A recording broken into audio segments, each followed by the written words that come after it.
who is this Joseph. Joseph. Who is Melchizedek? Question mark. And does he represent Jesus Christ in the last days? Melchizedek is, we don't know a whole lot about him, except for what Scripture says in the passage. Abraham is coming back from a battle where he rescued his nephew Lot.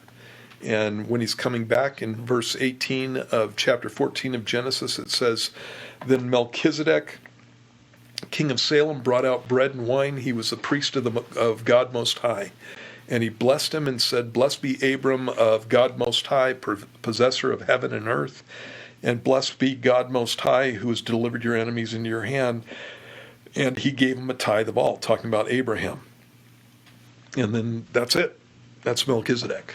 And so, king of Salem. Salem at that time is what we would call Jerusalem. And he is also a priest, so he's a king and a priest.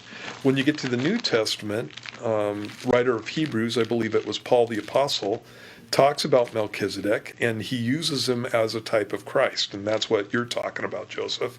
And this is what it says in that passage. It says, "For this Melchizedek, king of Salem, priest of the Most High God, who met Abraham returning from the slaughter of the kings and blessed him, to whom also Abraham gave a tenth part of all," first being translated king of righteousness. That's what Melchizedek means. It means king of righteousness. And then also king of Salem, meaning king of peace. Salem comes from the term shalom, or if you're talking about Arabic, salam comes from the same root word. And then it says, "Without father, without mother, without genealogy, having neither beginning of days nor end of life, but made like the Son of God, remains a priest continually." And he's speaking typically there. Obviously, when you're looking at Melchizedek, he was a guy who was living in Jerusalem. He actually was the king of Salem at that time. What Paul is saying here is he's kind of speaking rabbinically, and he's saying when the guy appears, he just comes on the scene. He's just all of a sudden there, and he's got bread and wine, and he's offering it to Abraham.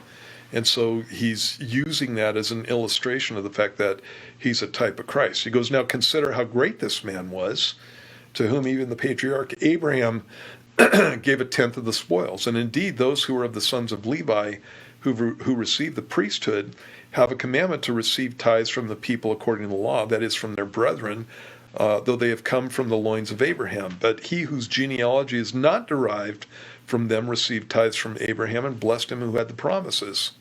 Now beyond all contradiction, the lesser is blessed by the better." And so he's talking about the fact that, again, Melchizedek is a type of Christ. And so, yeah, he's a type of Christ in the Bible. And so I believe that he's actually a man who lived, and it's one of those instances where you can see that God was reaching out to Gentiles at the same time that he was setting up the Jewish nation under Abraham. And so Melchizedek is one of those guys that followed the Lord.